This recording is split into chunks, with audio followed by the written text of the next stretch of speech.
Now, it has been 2 weeks since Hamas first launched its attack on Israel. It saw 1,400 people killed.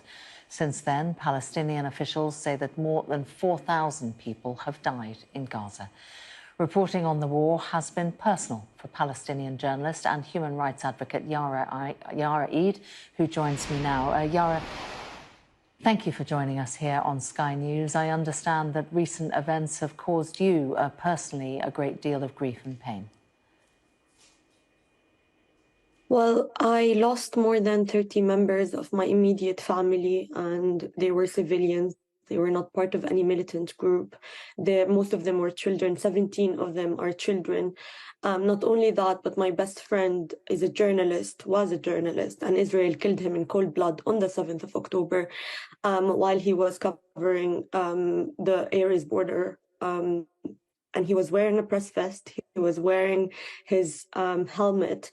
And I just want to say, before I continue talking about what's happening, when you first introduced what's happening, you said more than 1,400 people have been killed in Israel and more than 4,000 in Palestine have died. I think language is really important to use, because language, as a journalist, you have the moral responsibility to report on what's happening. Palestinians don't just die, they get killed. They are actually being subjected to ethnic cleansing, to genocide for the last 75 years. And you also mentioned that this is a Hamas-Israel war. This is not it. And framing it as such is very misleading, because it poses the thing that Israel is an equal power, but it's an occupying power, and it actually has the responsibility of protecting all civilian lives and children in Gaza. But what we've been seeing is more than 1,700 of those who are killed are children.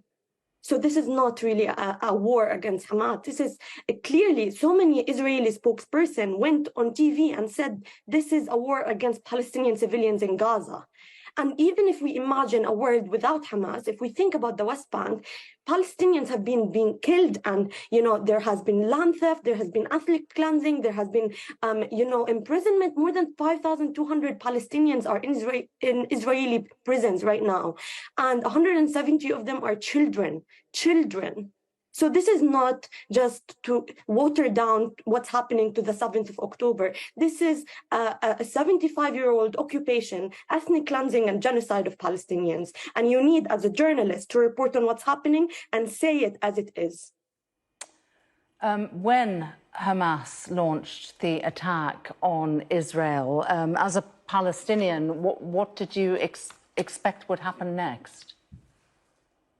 Well, I think, again, I'm sorry, but I think this is misleading, because you can't water down what's been happening about the attack on the 7th of October. Let's talk about 2014. Let's talk about 2021. Let's talk about all the aggressions, Palestinians in Gaza. Me personally, let's not talk about Palestinians in Gaza.